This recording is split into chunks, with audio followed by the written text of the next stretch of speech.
Buen día, chicos. Bueno, regresando ya a las actividades como corresponde. Espero hayan tenido unas 2 semanas de descanso, aunque sea difícil poder salir en estos tiempos, pero pues ojalá hayan podido disfrutar, aunque sea su familia, un buen rato. Y pues bueno, vamos a darle, ¿no?, a esto para poder continuar con las clases, pues virtualmente. Bien, esta semana veremos, como dice ahí, ya entraremos a la tercera unidad de nuestro programa. Y la tercera unidad de nuestro programa se denomina secciones cónicas, como estamos viendo ahí. Bueno, ¿qué son las secciones cónicas? De todas maneras, este archivo, que es una presentación en PowerPoint, se los va a subir a la plataforma ahí en Campus Virtual para que ustedes lo puedan tener a la mano y revisarlo más concretamente o más detenidamente desde su casa. Aquí lo vamos a ver pues de cierta manera un poco rápido, pero como ya saben, podemos detener, o bueno, ustedes pueden pausar o detener el video en el momento en el cual no le hayan entendido lo que yo expliqué, lo pueden regresar y para poder continuar adelante con la presentación ustedes mismos. Y bueno, vamos le dando. Repito, secciones cónicas es la tercera unidad de nuestro programa. ¿Qué son? Se denomina sección cónica a todas las curvas resultantes de las diferentes intersecciones entre un cono o un plano. Si dicho plano no pasa por el vértice, se obtienen las cónicas y se clasifican en 4: circunferencia, elipse, parábola e hipérbola. Y como vemos en esta imagen, esas son las secciones cónicas, como nos dice ahí, dentro de un cono y dentro de un plano. ¿Cuál es el plano? Los planos, acuérdense que vamos a manejarlos como X, Y una tercera dimensión que sería Z, pero casi Z nunca la manejamos, pero por si se llega a topar, el tercer plano sería Z. Entonces, un corte sobre un cono recto sería una circunferencia. Un corte más o menos inclinado nos formaría una elipse. Un corte un poco más inclinado, pero sin que se llegase a formar una elipse, porque ustedes, como aquí ven, se corta con el tercer plano que les mencionaba, que era Z. Entonces eso nos quiere decir que se está formando en esta parte una parábola. Y esta parábola mucho más de manera vertical, pero sin que llegue a ser los 90 grados como corresponden entre Y y X, tiene que ser un angulaje de 89 grados a lo mucho, para que nosotros la podamos determinar como hipérbola. Entonces, dentro de estas 4 secciones nosotros las vamos a ir estudiando en lo que resta de nuestro semestre. Haremos problemas, dejaremos tareas, que por cierto ya está una tarea en la plataforma, que es exactamente, hay que investigar el concepto de todas estas 4 conceptos que tenemos aquí, y ustedes lo van a subir esa como tarea a la plataforma. Posteriormente a estas explicaciones estaremos dejando trabajos tanto de libro como ejercicios especiales para que se puedan entregar dentro de la plataforma, ya sea a través de Classroom, pero principalmente de Campus Virtual, como lo hemos estado manejando. Bien, entonces esas son las secciones cónicas. Como primera instancia, nosotros vamos a toparnos con lo que es el estudio de la circunferencia, y conforme vayan avanzando el resto de las semanas, ya iremos viendo las otras 3 secciones cónicas. Para poder entender la medición de una circunferencia, hay que también entender, o hay que aprender a medir en radianes y grados. Un ángulo puede medirse en grados o en radianes. Para representar y medir ángulos suele recurrirse a una circunferencia centrada en el origen, como esta. Acuérdense que centrada en el origen nos está hablando de 2 planos. En el plano de las Y, en el plano de las X. La intersección de mis 2 planos es el origen, o sea que sería el punto 0. El vértice de cada ángulo se sitúa en el centro, siendo uno de sus lados el eje positivo. O sea, estos vértices que nosotros tenemos acá, que parten siempre de nuestro centro. Los ángulos se consideran positivos si se miden en sentido inverso al movimiento de las manecillas del reloj, y negativos en el mismo sentido de dicho movimiento. A lo largo de nuestros estudios nos han enseñado a medir ángulos a través del transportador, en la cual cuando nosotros colocamos nuestro transportador sobre la superficie, empezamos a medir los ángulos de derecha a izquierda. Ese sería en el sentido positivo, pero cuando se mide de izquierda a derecha, ese se va a hacer en el sentido negativo. Entonces aquí tenemos nosotros una circunferencia medida tanto en grados como en radianes. Repito, si no lo alcanzan a ver aquí, yo voy a dejar este documento para que lo puedan observar más detenidamente en su casa. Partimos desde nuestro grado 0 y obviamente conforme vamos subiendo la graduación, pues vamos a tener hasta los 90 grados, que sería el ángulo recto, hasta los 180 grados, que sería un ángulo llano, hasta los 270 grados, que sería un ángulo obtuso, y hasta los 360 grados, que ya nos formaría una circunferencia. Eso repito, en grados. Pero en la parte azul interna, si ustedes se están fijando, nosotros tenemos lo que son radianes. Y los radianes siempre se van a medir en pi. Aquí, por ejemplo, nada más tenemos, entre los 0 grados y los 90 grados, nada más tenemos 3 mediciones: 30, 45 y 60 grados. Por lo que nuestro primer radián se va a medir de 0 a 30 grados y corresponden a pi sextos. De 30 a 45 aumentamos 15 grados más, y entonces ya aquí corresponden a pi cuartos. De 45 a 60 corresponden 15 grados más, y ya se llama pi tercios en radianes. Y por último, para llegar a nuestros 90 grados, se medirá en radianes como pi medios. Y así sucesivamente. Para los 120 grados serán 2 tercios de pi, a los 135 serán 3 cuartos de pi, a los 150 serán 5 sextos de pi, y cuando tenemos los 180 grados o en ángulo plano o llano, serán la medición en radianes en pi. Entonces toda mi vuelta completa, conforme yo voy avanzando hacia la derecha, cuando cumpla los 360 grados voy a decir que tengo 2 pi radianes en una sola vuelta. Así es como se mide, repito, tanto en ángulos como en radianes. Entonces, el grado es una medida sexagesimal. Un ángulo completo, o sea, una vuelta completa, mide 180 grados. Un ángulo recto mide 90 grados y un ángulo llano o plano mide 180 grados, como ahorita lo acabamos de ver en la diapositiva pasada. El radián es una medida longitudinal numérica real. Un radián es un ángulo que abarca un arco de longitud igual al radio con el que ha sido trazado. En una circunferencia de radio 1, una vuelta completa son 2 pi radianes, como les mencionaba. Si nosotros damos una vuelta completa serán 2 pi radianes en 360 grados. Un cuarto de vuelta serán pi radianes, o sea, nomás cuando partimos de 0 a 90 grados serán los pi medios radianes. Y media vuelta serán los pi radianes. Media vuelta sería como el semicírculo en 180 grados y corresponden a pi radianes.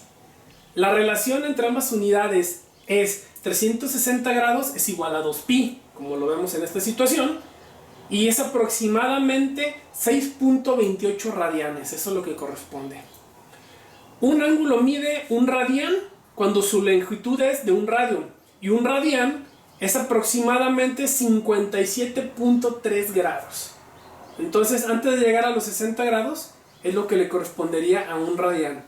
Y por lo tanto, ¿cuántos radianes existen dentro de mi circunferencia? Pues como lo acabamos de mencionar ahorita, una circunferencia completa corresponden a 6.28 radianes. Es lo que tiene de vuelta, pero en radianes.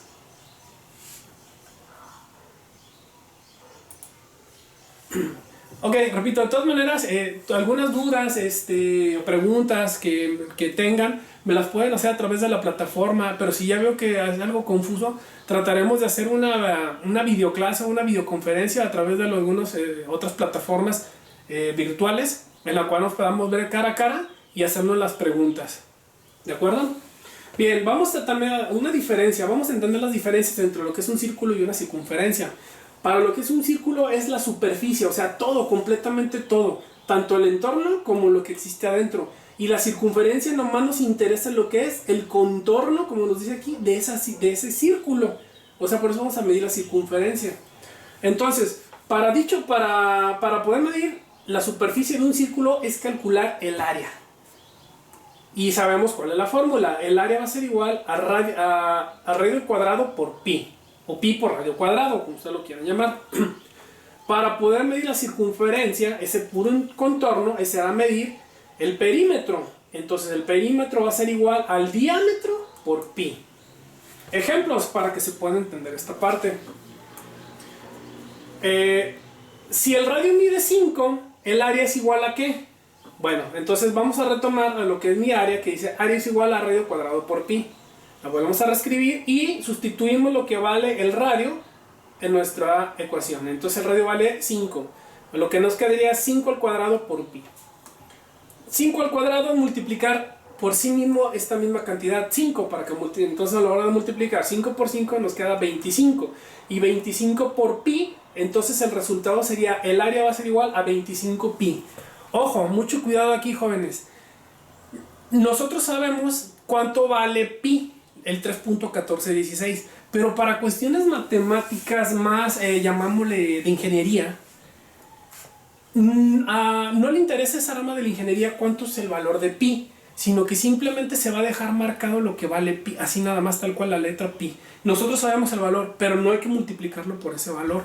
Aquí lo único que nos está pidiendo es que le demos al cuadrado lo que vale el radio, 5 por 5 para que nos dé 25 y 25 por pi, entonces el área sería de este círculo 25 pi, y hasta ahí va a quedar la solución, repito, sin darle el valor de lo que nosotros conocemos como pi. Mismo caso que el perímetro. Para el perímetro hay que encontrar el diámetro por lo que vale pi. Entonces el ejemplo dice el diámetro mide 7, por lo tanto sería diámetro por pi, entonces sería 7 por pi, y el perímetro equivaldría a 7 pi. Tampoco vamos a multiplicar lo que vale pi, simplemente se va a dejar indicado 7 pi en esa parte. ¿De acuerdo? Bien. Entonces, dentro de su libro, en la página, para ser más exacto, en la página 101 y 102 viene una tabla muy parecida a la siguiente, como esta.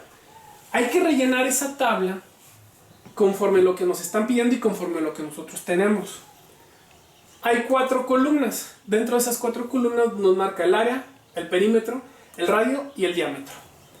Pero solo nos marca un valor dentro de esas 4 columnas. Y a partir de ese valor yo tengo que encontrar los 3 restantes. Ejemplo. Yo tengo que el área de ese círculo ya me está dando que son 64 pi. Entonces, piensa un poquito, para haber obtenido esta cantidad de 64 pi, ¿qué valor le voy a dar entonces a lo que sería el radio? Yo le digo que el radio porque nosotros elevando el radio al cuadrado me va a dar entonces esta cantidad. Y una vez que la fórmula sabemos que es el radio al cuadrado por pi, entonces nos va a dar lo que equivalerá al área. Yo creo que ya lo pensaron. Y va a ser, entonces aquí sería el número 8. El radio mide 8, para cuando le elevamos al cuadrado, 8 por 8, 64. Entonces aquí ustedes rellenarían con el número 8. Si el radio es la mitad del diámetro, entonces ¿cuánto sería el valor del diámetro si el radio vale 8? Sería de 16. Independientemente de las unidades, milímetros, centímetros, metros, kilómetros, bueno, eso no nos interesa ahorita. Simplemente se encontrará un valor que sería el diámetro de 16. Y para finalizar, pues el perímetro yo sí lo haría. El perímetro, como lo acabamos de ver en la fórmula pasada, es diámetro por pi. Entonces, si ya sabemos cuánto mide diámetro, ¿a cuánto equivale el perímetro? Entonces equivale a 16 pi. En esa parte de ahí. Espero se esté entendiendo. Si no, repito, ustedes pueden frenar el video y poder retrasarlo para que puedan entenderlo mejor. Siguiente ejemplo. Ahora necesitamos encontrar el área, el perímetro y el radio a partir del diámetro. Si el diámetro es de 18, entonces ¿cuánto vale el radio? Sería la mitad de lo que vale el diámetro. Entonces aquí serían 9. El perímetro, pues bueno, entonces el perímetro es diámetro por pi, lo que aquí me correspondería 18 pi. Y por último necesito calcular el área. Como ya tengo el radio y sé que vale 9, entonces radio al cuadrado me corresponderá a 81 por pi, entonces sería 81 pi. Y así es como tienen que rellenar, repito, la tabla que viene en la página 101 y 2 renglones más de la página 102. ¿De acuerdo? Bien, con esto espero que podamos entender cómo se miden tanto una circunferencia como un círculo. Repito, si tienen alguna duda o alguna pregunta, háganmelo a través de la plataforma, pero si ya veo que son muchas, trataré de hacer una conferencia en vivo en la semana para que veamos, aclarar todas las dudas. Ok, entonces, la ecuación general de una circunferencia es de la siguiente manera. X cuadrada más y cuadrada más dx más ey, más f nos va a dar igual a 0. Esa sería la ecuación general de la circunferencia. Y a partir de esta ecuación, nosotros vamos a presentar, o el programa nos presenta, 4 casos diferentes para poder encontrar la ecuación de la circunferencia, tanto como le llaman canónica y general de ellas. Ahorita les necesito mostrar primeramente cuáles son los 4 casos y ahorita vamos a ver un ejemplo de lo que sería nuestro primer caso. Y así poco a poco les iré subiendo los videos 2 y 3 y 4 correspondientes a las siguientes, al mismo tema, pero a los siguientes casos con diferentes problemillas que vamos a ir viendo. Entonces repito, primer caso, ecuación de la circunferencia con centro en el origen. Ahorita vamos a ver qué es eso. Caso 2, ecuación de la circunferencia con centro en HK y radio R. Caso 3, ecuación de la circunferencia con un punto XY y un centro HK. Caso 4, ecuación general de la circunferencia. Repito, son 4 casos dentro del mismo tema de la circunferencia. Y bueno, pues vamos le dando entonces a lo que es el primer caso. Caso 1, ecuación de la circunferencia con centro en el origen. Y vámonos entendiendo. La ecuación más simple correspondiente a una circunferencia se llama ecuación ordinaria o ecuación canónica, que era lo que yo les decía. La ecuación canónica de una circunferencia es la que nosotros tenemos aquí. X cuadrada más y cuadrada va a ser